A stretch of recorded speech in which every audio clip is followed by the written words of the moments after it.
जोहार। कृषि दर्शन के इस अंक में आप सभी किसान भाई बहनों का बहुत बहुत स्वागत है। आज भी हम आपके लिए पिछले अंक की तरह जानकारियाँ लेकर आए हैं। तो सबसे पहले हम देखेंगे खबरें खेती की।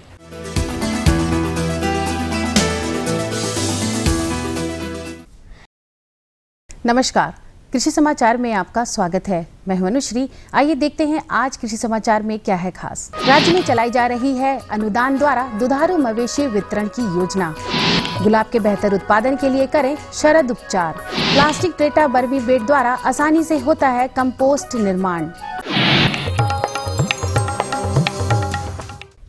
राज्य के पशुपालकों और दुग्ध उत्पादकों या इस व्यवसाय से जुड़े लोगों के लिए राष्ट्रीय कृषि विकास योजना के तहत ग्रामीण क्षेत्रों में अनुदान और बैंक ऋण द्वारा दुधारू मवेशियों के वितरण की योजना चलाई जा रही है। राष्ट्रीय कृषि विकास योजना के द्वारा सरकारी अनुदान और बैंक ऋण पर दुधारू मवेशी वितरण की योजना चलाई जा रही है।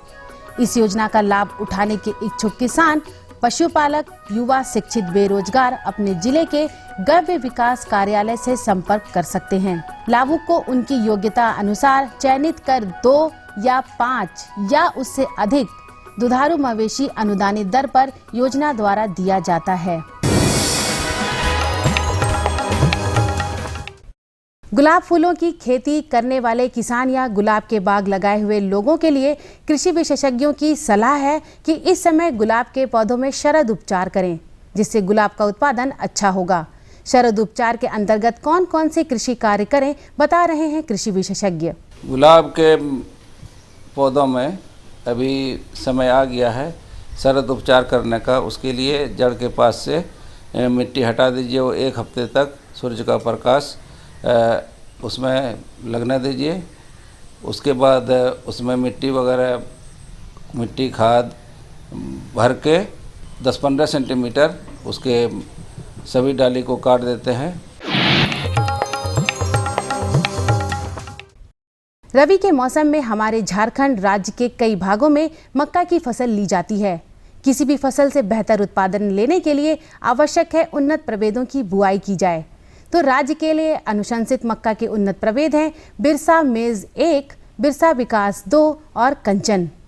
इनका प्रयोग कर किसान मक्का की अच्छी उपज ले सकते हैं। बिरसा विकास मक्का 2, कंचन हाइब्रिड है और बिरसा मेज 1 जो 80 से 85 दिन में तैयार होने वाली फसलें हैं और ये 40 से 45 कुंटल प्रति हेक्टेयर की दर से इसकी उपज प्राप्त की जा सकती है। ये बहुत ही उपयुक्त है यहाँ के लिए और किसान भाई इसको रबी मौसम में खेती कर सकते हैं। वैसे ज़मीन में जहाँ पानी का जमाव नहीं हो, ऐसे भी वर्षाश्रित क्षेत्र होने के कारण वर्षा की कम संभावना बनती है रबी मौसम में, तो ये अपलैंड में भी, मिडिल लैंड में भी जहाँ उसको उपयुक्त ज़मीन हो खेती के लायक, उसमें वो खेती कर सकते हैं। आलू की फसल जिन किसान भाइयों ने लगा रखी है, यदि उनकी फसल में झुलसा रोग के लक्षण दिखें या आलू में हरापन दिखाई दे तो स्थिति किसान के भाइयों के लिए काफी नुकसानदेह साबित होती है। इन रोगों के लक्षण दिखाई देने पर क्या उपाय करें, बता रहे हैं हमारे कृषि विशेषज्ञ। आलू की फसल में देखभाल करने का सबसे आपको देखना होगा कि जब भी आलू को आपको ऊपर हरा दिखाई दे तो उसको मिट्टी चढ़ा दें, अन्यथा वो विषैला हो जाएगा। दूसरा, पानी 10 से 15 दिन के अंतराल पर देते रहें और उसमें उर्वरक का विशेष ध्यान रखें। Nitrogen, phosphorus, potash. Nitrogen 120 kilogram प्रति हेक्टेयर, फास्फोरस 50 किलोग्राम प्रति हेक्टेयर, पोटास 140 ग्राम प्रति हेक्टेयर। ये आप विशेष ध्यान देने योग्य बात है। तीसरा ध्यान दें, जैसे उसमें अगर कोई रोग लग जाता है या कीड़ा लग जाता है तो उसमें मैंकोजेब दवा जो आती है उसका 2 ग्राम प्रति हेक्टेयर की दर से छिड़काव करें। 2 ग्राम प्रति हेक्टेयर, 2 ग्राम 1 लीटर पानी में घोल के छिड़काव करें, जिससे आपका झुलसा रोग से आपको निजात मिलेगी।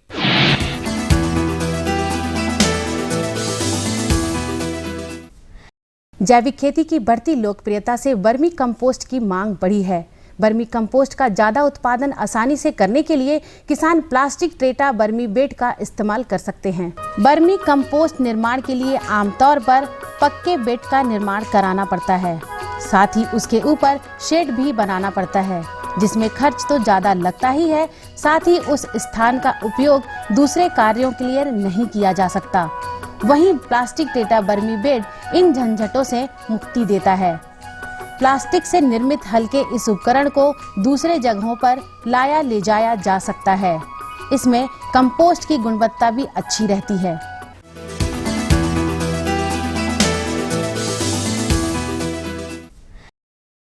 अब वक्त है एक सफल किसान से मिलने का, तो चलते हैं किसान के पास और लेते हैं जानकारी उनके सफलतम कृषि जीवन की। मेरे पास करीब 2 एकड़ का खेती है। उसमें हम श्री विधि का धान का खेती करते हैं और इसके बाद आलू का भी करते हैं, टमाटर का भी करते हैं, बैंगन का भी करते हैं। जैसे कि हम लोग बैंगन करते हैं तो 10 कट्ठा के आसपास में हम लोग का मिनिमम 8000 पौधा लगाते हैं। नया नया तकनीकी से लगाते हैं, बढ़िया सीड से लगाते हैं। जैसे कि नवकिरण हुआ, कन्हैया हुआ, बढ़िया लगाते हैं। हम लोग KVK से ट्रेनिंग लिए हुए हैं, तो उससे नया नया तकनीकी के जरिए मतलब जैसे कि जैविक खाद बना के उसमें डालते हैं, इससे ज़्यादा अच्छा होता है। और अब एक नजर राज्य के कुछ प्रमुख शहरों के मौसम के मिजाज पर। आज राज्य के कुछ प्रमुख शहरों के तापमान इस प्रकार दर्ज किए गए। रांची अधिकतम 23 डिग्री सेल्सियस, न्यूनतम 12 डिग्री सेल्सियस।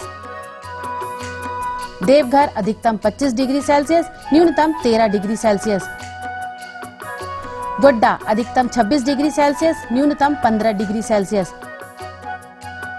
कोडरमा अधिकतम 25 डिग्री सेल्सियस, न्यूनतम 14 डिग्री सेल्सियस।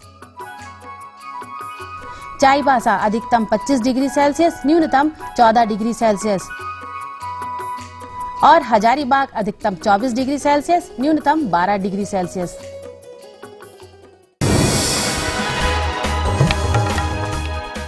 और अब मंडी भाव में आइए नजर डालते हैं अनाजों के भाव पर। आज राज्य की प्रमुख खाद्यान्न मंडियां हल्के उतार चढ़ाव के साथ सामान्य रहीं।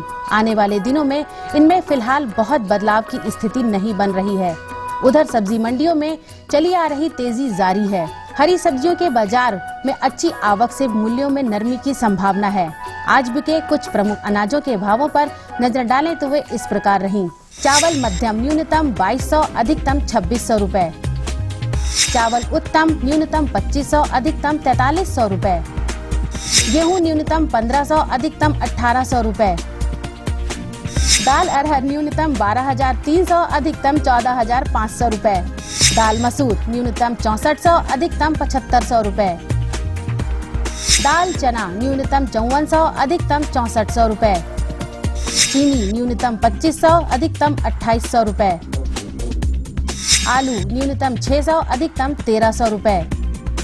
और प्याज न्यूनतम 2400, अधिकतम 2800 रुपए। कृषि समाचार में आज इतना ही। अगले दिन अगले अंक में फिर मुलाकात होगी कुछ ताज़ा तरीन खबरों के साथ। तब तक के लिए दीजिए इजाजत। नमस्कार, जोहार।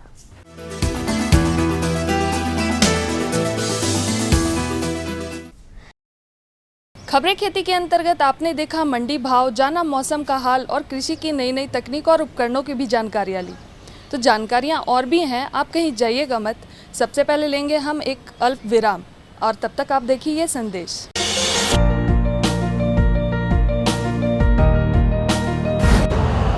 यूरिया का स्वदेशी उत्पादन 70 लाख टन बढ़ाने के लिए 6 उर्वरक संयंत्रों का उद्धार किया जा रहा है।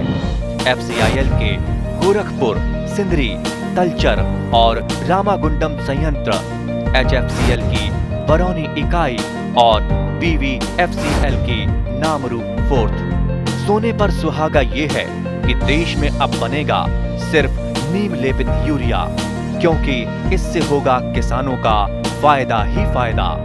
अनाज का उत्पादन 10% तक बढ़ेगा। बढ़ेगी 10 से 15% नाइट्रोजन क्षमता।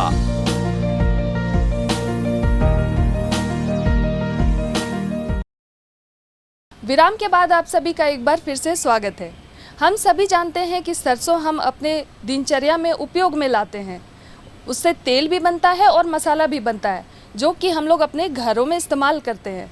तो इसकी बेहतर उपज के लिए, हमें ज़्यादा उपज के लिए इसकी वैज्ञानिक खेती के बारे में जानना होगा। तो चलिए इसकी वैज्ञानिक खेती के बारे में जानकारी लेते हैं अपने विशेषज्ञ डॉक्टर मनीष कुमार से, जिनसे बातचीत करेंगे हमारे सहयोगी संजय कुमार से। झारखंड तिलहनी फसलों के उत्पादन में अग्रणी राज्यों में से एक है। और किसान वैज्ञानिक पद्धति अपनाकर कम समय में ही ज़्यादा से ज़्यादा उत्पादन कर लाभ कमाते हैं। तिलहनी फसलों में मुख्यतः राई, सरसों, तीसी और सरगुजा की खेती बड़े पैमाने पर किसान करते हैं। रबी मौसम में इसकी खेती में बहुत सारी बातों का ध्यान देना जरूरी है। अच्छी पैदावार के लिए बीजों का चयन महत्वपूर्ण है। बीजों के लिए उन्नत प्रभेदों का चुनाव सही होता है, जिसमें T9, वरुणा और पूसा गोल्ड सरसों की अनुशंसित प्रभेदों में से एक है। प्राथमिकता के तौर पर खेत की तैयारी के लिए मिट्टी की 2 से 3 बार जुताई कर पाटा से खेत को समतल कर देना चाहिए, जिससे मिट्टी भुरभुरी तथा हल्की हो जाए। फिर बीजों को बेविस्टिन नामक रासायनिक दवा से बीजों को उपचारित कर लेना चाहिए, जिससे मिट्टी जनित रोगों से हमारे बीज बचे रहें। फिर 6 से 8 केजी प्रति हेक्टेयर के दर से बीजों की रुपाई करनी चाहिए। इसके लिए कतारों से कतारों की दूरी 30 सेंटीमीटर तथा पौधों की दूरी 10 सेंटीमीटर रखना फायदेमंद रहता है। बीजों को बुआई के वक्त बीजों के साथ बालू या सिंगल सुपर फास्फेट की संतुलित मात्रा को मिलाकर खेतों में प्रयोग करने से पौधों की वृद्धि सही ढंग से होती है। सरसों के पौधों के विकास में उर्वरकों की भी भूमिका अहम होती है, इसलिए उर्वरकों में यूरिया, फास्फेट तथा पोटास की संतुलित मात्रा का प्रयोग करना चाहिए। चूँकि तिलहनी फसलों में ज्यादा सिंचाई की जरूरत नहीं होती है, फिर भी बीजों के रोपाई के समय मिट्टी में उचित नमी की मात्रा तथा दूसरी पौधों में फूल आने के समय सिंचाई करना अति आवश्यक होता है। कभी कभी पौधों में रोग व्याधियां लग जाने से हमारे पौधों को काफी नुकसान पहुंचता है, जिससे उत्पादन में भी काफी कमी हो जाती है। इसके लिए समय समय पर पौधों की देखभाल वैज्ञानिक पद्धति द्वारा करते रहना चाहिए। आमतौर पर जब मौसम में नमी या बादल रहने पर सरसों के पौधों में लाही कीटों का प्रकोप ज्यादा लगता है, जो पौधों के फलों से रस चूस लेते हैं। तो इसके बचाव के लिए रासायनिक दवा रोगर का पानी में घोल बनाकर पौधों पर छिड़काव करना फायदेमंद रहता है। इसके अलावा दूसरे कीटों के प्रभाव से बचने के लिए रासायनिक दवा नोआन या इंडोसल्फान का इस्तेमाल करना चाहिए, जिससे हमारे फसल समय पर बच जाएं और पौधों से उत्पादन भी अच्छा प्राप्त हो। इन्हीं सब तकनीकों को अपनाकर सरसों की खेती कर हम ज्यादा से ज्यादा लाभ कमा सकते हैं। जैसा कि किसान भाई हम सब जानते हैं कि जो है रबी में प्रमुख रूप से जो है तिलहनी फसल लगने वाली जो तिलहनी फसल है, राई, सरसों, जो है तीसी, सरगुजा, ये प्रमुख लगने वाली फसल है। लेकिन इन सभी फसलों में जो प्रमुखता जो है हमारे यहाँ झारखंड और कोडरमा में जो लगता है वो राई और सरसों है। तो पहले जो है अब हम जानते हैं कि अच्छी फसल यदि आप लेना चाहते हैं, अच्छी उपज लेना चाहते हैं, तो उसमें जो है आपको अच्छी प्रजाति का चयन करना अति आवश्यक है। तो जैसे हम जानते हैं कि जो उत्तम प्रजातियां हैं वो T9 है, PT 303 है, वरुणा है, पूसा गोल्ड है, BR 40 है। ये जो है जो उन्नत किस्म के प्रजातियां हैं जो अच्छी उपज देती हैं। इसके साथ ही आता है कि जो है हम खेत का तैयारी कैसे करें, क्योंकि सरसों राई जो होता है छोटे दाने का जो बीज होता है, अतः जो हमें खेतों को तैयार करना पड़ेगा वो पूर्ण रूपेण जो है भुरभुरा हो, ताकि जो है बीज उसके अंदर दब के ना रह पाए। और उसके बाद जो आता है कि इसको लगाने का जो है बीज की मात्रा आता है, जो है इसके लिए 6 से 8 केजी प्रति हेक्टेयर बीज जो है वो उचित होता है। और जब भी बीज को आप लगाएं तो जो है बीज को उपचारित करके ही लगाएं, ताकि बाद में जो है बहुत तरह के जो है बीमारियां और कीटों का जो प्रकोप होता है उससे आप जो है निजात पा सकें। बीज जनित रोग ना हो। हाँ, बीज जनित कोई भी जनित रोग ना हो पाए, खासकर बीज जनित रोग। तो इसके लिए हम लोग क्या करते हैं, बीज को जो है शोधन कर लेते हैं। जो थायरम और बेविस्टिन सबसे जो है उत्तम बीज शोधन के लिए माना जाता है। इसका जो है 2.5 से 3 ग्राम जो दवा प्रति केजी बीज के दर से हम लोग इस्तेमाल करते हैं। और जब भी बीज का शोधन करें आप जो है छाया में करें और जो है 1 दिन पहले ही करें।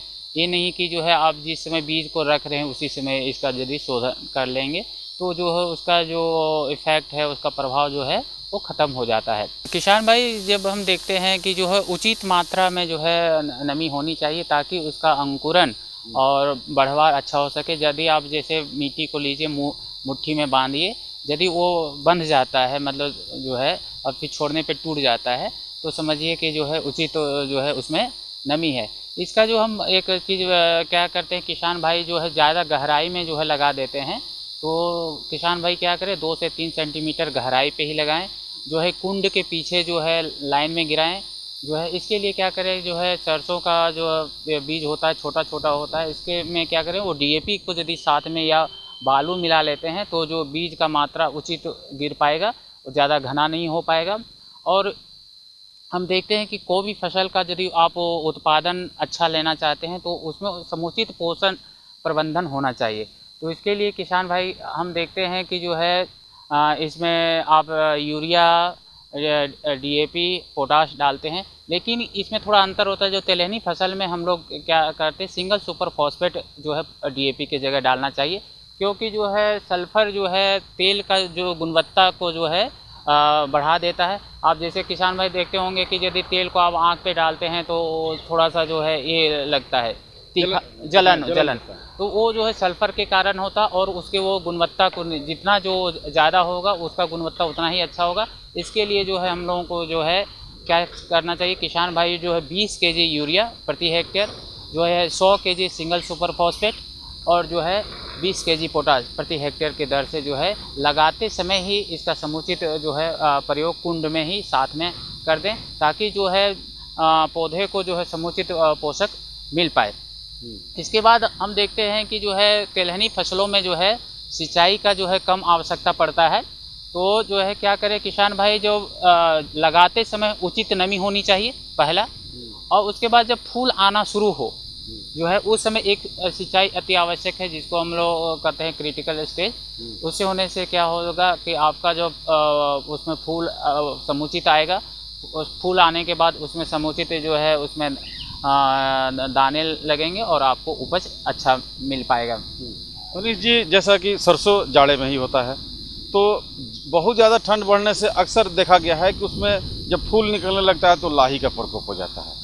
ये लाही के प्रकोप से हमारे किसान भाई कैसे निजात पाएं और कैसे ज़्यादा उत्पादन लें? किसान भाई हम ये जानते हैं कि जो है एफिड, जिसको माहू लाही कह रहे हैं, ये जो है इसका सरसों में या तिलहनी फसलों में लगने वाले सबसे प्रमुख कीट है। इसमें क्या होता है कि जो कीड़े बहुत छोटे छोटे होते हैं उसके पूरे सतह पे जो है छा जाते हैं, तना, पत्ती, फूल सब में। वो क्या करते हैं, उसका रस जो होता है वो रस को चूस लेते हैं, जैसे पौधा कमज़ोर हो जाता है, बाद में जो है उसका जो है तेल का मात्रा उपज भी कम हो जाता है। तो इसके लिए किसान भाई क्या करें, और इसके लिए खास मौसम होता है। किसान भाई अंदाज़ लगा सकते हैं, जब पूरा मौसम जो है बादल हो, थोड़ा सा हल्का सा जो है बूंदा बूंदी हो, उस समय जो है इसका प्रकोप जो एफिड माहू का ज़्यादा होता है जाड़े में खासकर। हाँ, ऐसे जब मौसम रहता है बादल और ये वाला, ये जनरली हम लोग देखते हैं जब फूल आने लगता है ना, उस समय ऐसा मौसम बनता है और काफ़ी मात्रा में हमें नुकसान पहुंच सकता है। इसके लिए किसान भाई क्या करे, दवा जो है आता है मेटासिस्टॉक्स या रोगर, जो है 1 लीटर प्रति हेक्टेयर के दर से जो है इस्तेमाल करके इससे निजात पा सकते हैं। एफिड माहू के अलावा एक और जो है देखते हैं प्रमुख रूप से लगता है कीट, जो है जिसको हम आरा मक्खी कहते हैं। ये जब पौधा शुरू होता है ना, उसमें क्या करता है, कीड़ा जो है पत्तियों को जो कुतर के खाने शुरू कर देता है, ठीक है ना। तो उससे क्या हो जाता है कि जो उसका समुचित बढ़वार नहीं हो पाता, और ये उसका, इसके साथ ही एक और जो है कीट हम लोग देखते हैं, बिहार रोमी जो है कीट होता है, वो भी पौधों को जो है काफ़ी नुकसान पहुंचाता है। इन सब के लिए क्या करते हैं, नुआन एक दवा आती है, या जो है जो है इंडोसल्फान जो है, इसका किसान भाई लगभग जो है 1.5 लीटर प्रति हेक्टेयर के दर से छिड़काव करके इनसे निजात पा सकते हैं। तो आपने सरसों की वैज्ञानिक खेती के बारे में जानकारी ली, तो इसकी जानकारी तो अच्छी लगी ही होगी, तो जानकारी हम और भी देंगे, लेकिन समय हो चला है एक और अल्प विराम का। तब तक देखिए आप ये संदेश। ये लो और बताओ। बस। अरे ये क्या भैया जी, बस इतनी सी रासायनिक खाद? किसानी छोड़ रहे हो क्या? किसानी नहीं, नादानी छोड़ रहे हैं। मिट्टी की जांच कराई है, अब तो लालाजी जितनी जरूरत है उतने ही उर्वरक खेत में डालेंगे। हाँ, किसान भाई आज ही अपने जिले की नजदीकी भूमि परीक्षण प्रयोगशाला में मिट्टी की जांच जरूर करवाएं और मिट्टी में पोषक तत्व, नमी व पौधे के विकास को देखते हुए केवल जरूरत के अनुसार ही पोषक तत्व डालें। और हाँ, मिट्टी में गंधक, जस्ता, बोरोन जैसे सूक्ष्म पोषक तत्वों का पता लगाना भी न भूलें। उर्वरक और जैविक खाद के सही उपयोग से भूमि का उपजाऊपन बनाए रखें, उत्पादकता बढ़ाएं, खर्चा घटाएं और बहुमूल्य विदेशी मुद्रा बचाने में भी सहयोग दें। और हाँ, धीमी गति से नाइट्रोजन उपलब्ध कराने वाले उर्वरकों जैसे नीम लेपित यूरिया को प्राथमिकता दें और यूरिया का पत्तों पर छिड़काव करें। अरे वाह, तू तो सचमुच समझदार हो गया रे। अधिक जानकारी के लिए संपर्क करें जिला कृषि अधिकारी या किसान कॉल सेंटर। विराम के बाद आप सभी का एक बार फिर से स्वागत है। आज हम बात करेंगे गृह वाटिका प्रबंधन के बारे में। गृह वाटिका में हम तरह तरह की फल और सब्जियां लगाते हैं, लेकिन उसकी प्रबंधन कैसे करें इसके बारे में ज़्यादा जानकारी नहीं होती। तो इसी की जानकारी के लिए हम आपको लिए चलेंगे अपने विशेषज्ञ श्रीमती चंचला कुमारी के पास, जिनसे बातचीत करेंगे हमारे सहयोगी मनोज कुमार पांडे। किसान भाइयों नमस्कार, कृषि दर्शन कार्यक्रम में आपका बहुत बहुत स्वागत है। इस वक्त हम मौजूद हैं कोडरमा ज़िले के जयनगर में स्थापित कृषि विज्ञान केंद्र में और हमारे साथ मौजूद हैं यहाँ की प्रभारी श्रीमती चंचला कुमारी जी। वे हमारे किसान भाइयों को बताएंगे कि किचन गार्डनिंग का प्रबंधन वे कैसे करें। चंचला जी, कृषि दर्शन कार्यक्रम में आपका बहुत बहुत स्वागत है। आप हमारे किसान भाइयों को बताएं कि गृह वाटिका अर्थात जिसे हम किचन गार्डनिंग के रूप में जानते हैं, उसका प्रबंधन वे कैसे करें। नमस्कार किसान भाइयों, जैसा कि गृह वाटिका यानी कि किचन गार्डन और गृह वाटिका एक ही चीज़ है। गृह वाटिका का अर्थ ये है कि किसी भी घर के बगल में पिछवाड़े कोई भी ऐसा ज़मीन का टुकड़ा जिसका कि हम पूरा उपयोग करके अपने किचन में बनाने वाले हर वो सब्जी का उपयोग कर सकें। जैसा कि अभी रबी का मौसम शुरू होने वाला है, तो रबी के मौसम में लगने वाले किचन गार्डन यानी कि जो भी सब्जियां इसमें लगे, इसमें सब्जियां लगने वाली के लिए बहुत सारे हैं। जैसे कि आप इसमें लगा सकते हैं गांठ गोभी, पत्ता गोभी, आप फूल गोभी। इसके बाद आपका यहाँ पे है कि पालक लगा सकते हैं, साग लगा सकते हैं, मिर्चा है, टमाटर है, बैगन है। यानी कि रबी का जो मौसम होता है वो सब्जियों का मौसम होता है। इसमें जितनी भी उपयोग की जा सके उतने कम। अगर आपके पास कोई भी ज़मीन का टुकड़ा है, उसको 4 से 6 टुकड़े बराबर भाग में बांट लीजिए।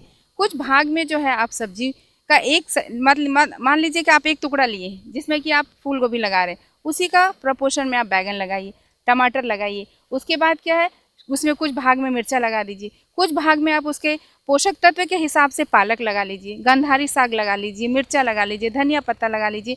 एक ऐसा प्रबंधन जिससे कि हमारे किचन में जितनी भी तरह की सब्जियां बने उसका उपयोग हम उस छोटे से ज़मीन के टुकड़े से ले सकें। और सब्जी लगाते समय हमें विशेष रूप से ये ध्यान रखना चाहिए कि जो भी हम प्रबंधन कर रहे हैं उसमें हम एक फसल चक्र यानी कि क्रॉप रोटेशन शब्द का जो उपयोग हम करते हैं वो सचमुच धरातल पे हो। यानी कि जहाँ पे अभी हम टमाटर लगाए हैं, बैगन लगाएं, अगली बार वहाँ पे मिर्चा लगाएं, चाहे वहाँ पे फूल गोभी लगाएं, पत्ता गोभी लगाएं, गांठ गोभी लगाएं। तो ये क्या होता है, फसल जब होता है ना, जैसा हम अब जाते एक ही चीज़ हम रोज़ रोज़ नहीं खा सकते, तो हमें क्या है बदल बदल के सब्जी खाना, उसका स्वाद बदल के खाते। तो उसी तरह हमारी ज़मीन में भी जो पोषक तत्व हैं वो भी उनका भी स्वाद चेंज होता है। मतलब आज हम जहाँ पे बैगन लगाएं, हर साल अगर हम वहाँ पे बैगन लगाएं तो उसका उत्पादन घट जाता है। उसमें रोग प्रतिरोधक क्षमता जो ज़मीन में होती है, न्यूट्रिशन की जो मात्रा होती है वो कम हो जाती है और उसमें क्या रोग जो ज़्यादा लगना शुरू हो जाता है। अगर उसी में अगर हम फसल चक्र को अपनाते हुए उसी जगह पे बैगन की जगह पे अगर हम फूल गोभी, भिंडी या किसी और भी सब्जी को अगर अपना लेते हैं, फसल चक्र का उपयोग करते हैं, तो उस छोटे से टुकड़े से हम पूरे साल अपने रसोई घर में बनने वाले सब्जियों का उपयोग वहाँ से हम कर सकते हैं। इतना ही नहीं, आप तो अपने रसोई में उसका जितना उपयोग कर लिए, अगर उसका उत्पादन हो सकता है तो उसको हम बाज़ार तक भी बेच सकते हैं। और अगर उसको हम बाज़ार तक पहुँचाते हैं तो उसका जो आमदनी होता है वो आमदनी, एक तो इसमें 2 लाभ हो रहा है। पहला लाभ ये कि हम उस किचन गार्डन से जो है अपने पूरे घर के सब्जी का इस्तेमाल कर रहे हैं। दूसरा ये जो भी बच रहा है उसको क्या है हम बाज़ार तक बेच के 4 पैसे मुनाफा ले रहे हैं। उस मुनाफे का उपयोग हम अपने बच्चों की पढ़ाई के लिए, उनके फरमाइशों को पूरे करने के लिए कर सकते हैं। और सबसे बड़ी बात, अगर ये बच जाती है तो उसी से आप हम जो बीज हैं, नए किस्म के बीज, नई प्रजाति के बीज, कम समय में अधिक उत्पादन देने वाले बीज का उपयोग जो है उसमें हम कर सकते हैं। जैसा कि एक शब्द का इसमें प्रयोग है प्रबंधन एक अलग बात है। प्रबंधन मतलब किसी भी ज़मीन के टुकड़े का ऐसा उपयोग करना, ऐसा उसका प्रबंधन करना, ऐसा उसका रख रखाव करना कि हमको उस ज़मीन से पूरे समय का जो है सब्जी मिल जाए। यानी कि मान लीजिए आप 4 लोगों का परिवार है, उसमें सब्जी का जो उपयोग करते हैं, वो सब्जी का जो उपयोग करते हैं, वो उसके उपयोग करने के लिए क्या है, एक समय होना चाहिए। मान लीजिए अभी हमारे पास जो ज़मीन का टुकड़ा है उसमें हम बहुत तरह की सब्जियां लगाए हुए हैं, मूली लगाए हुए हैं, गांठ गोभी लगाए हैं, चाइनीज़ कैबेज लगाए हैं, फूल गोभी लगाए हैं। तो इसका एक प्रबंधन की जितनी जगह का जो हम बंटवारा कर रहे हैं उतना में एक प्रपोर्शन, एक अनुपात हमको उसकी सब्जी मिल सके। और एक बात और रही किचन गार्डन में सिंचाई की व्यवस्था, तो सिंचाई के लिए इसके लिए हमें अलग से किसी प्रकार की व्यवस्था की ज़रूरत नहीं। आपको रसोई घर से निकलने वाले जो पानी है, रसोई घर से या चापाकल से या कुआं से जो भी पानी आ रहा है उसका जो है आप यहाँ पे इस्तेमाल कर सकते हैं। तो इसका क्या है, सिंचाई की समस्या का समाधान आपका यहाँ पे हो जाता है। और किचन गार्डन क्या है, छोटे जैसे जगह में हम बहुत सारी सब्जियों का उपयोग करते हैं, तो और उसमें फसल चक्र भी अपना रहे हैं, तो इसमें हमें अधिक मात्रा में खाद देने की आवश्यकता नहीं पड़ती है। अगर पड़ती है तो यहाँ पे अगर क्योंकि ये खुद खाने के लिए हम सब्जी उगा रहे हैं, तो रासायनिक खाद का उपयोग ना करके हम इसमें केचुआ खाद का उपयोग या गोबर के खाद का उपयोग ज़्यादा मात्रा में कर सकते हैं। इसके साथ ही यहाँ पे मैं किसान भाइयों को बताऊँ, अगर आप किचन गार्डन से सब्जियों का उपयोग कर रहे हैं या लाभ ले रहे हैं, तो उसमें 2 विशेष बातों का ध्यान रखिए। पहला तो ये कि जो सब्जी हमें लगानी है उसकी नर्सरी जो हम बनाते हैं, वो नर्सरी बनाते समय हम ये ध्यान रखें कि हमारा नर्सरी में जो पौध तैयार हो रहा है वो स्वस्थ के लिए जो बीज हम उसमें उपयोग कर रहे हैं वो बीज जो हो वो हमारा बीज स्वस्थ हो, या तो वो उपचारित हो, ट्रीटेड हो। अगर नहीं है तो आप प्रति 5 ग्राम बेवेस्टिन लेके उसको आप बीज को उपचार करके तब उसका नर्सरी लगाइए। नर्सरी लगाते समय आप 2-3 तरह का उपयोग कर सकते हैं, यानी कि आप उसमें प्रो ट्रे का भी इस्तेमाल कर सकते हैं, या अगर हम किसी ऊंचे ज़मीन पे नर्सरी का प्रबंधन करते हैं तो और ज़मीन से उसकी ऊंचाई थोड़ी ज़्यादा होनी चाहिए। और उसमें क्या है, सबसे बड़ी बात कि जहाँ पे हम लगा रहे हैं उस पर पूरा छाया ना है, और उसको छाया से बचाने के लिए किसी जगह खुले जगह पे एक ही जगह पे नर्सरी तैयार कीजिए, पात में तैयारी कीजिए। 5 पात आप इसका फूल गोभी का ले लीजिए, गांठ गोभी का ले लीजिए, मिर्चा का ले लीजिए, और वहाँ पे तैयार करके तब उसका हम रोपाई करते हैं।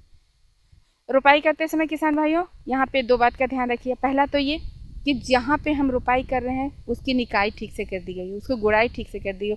मिट्टी में जो हम खाद जो मिला रहे हैं, गोबर की खाद हो चाहे वर्मी कंपोस्ट केचुआ की खाद हो, वो मिलाने के बाद बराबर मात्रा मिलाकर हम एक बेड तैयार करते हैं। बेड तैयार करने के बाद कतार से कतार और पौधे से पौधे की दूरी जो है 20 से 30 सेंटीमीटर या 40 से 45 सेंटीमीटर फसल के अनुसार इसको रखना चाहिए।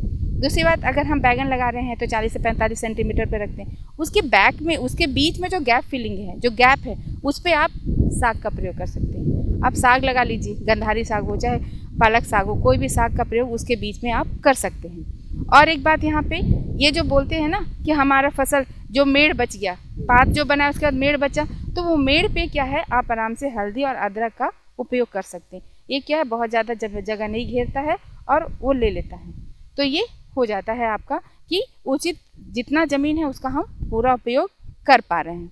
चंचला जी, आपने कृषि दर्शन कार्यक्रम को अपना बहुमूल्य समय दिया, इसलिए आपको बहुत बहुत धन्यवाद। तो आज के लिए बस इतना ही। हम अगले अंक में फिर से नई जानकारियों के साथ हाजिर होंगे, लेकिन जाते जाते आप हमारा पता लिख लें। हमारा पता है कार्यक्रम कृषि दर्शन, कृषि प्रकोष्ठ, द्वारा केंद्र निदेशक, दूरदर्शन केंद्र, रातू रोड, रांची, और हमारी पिन संख्या है 834001। तो इसी के साथ अब हमें दीजिए इजाज़त। जोहार।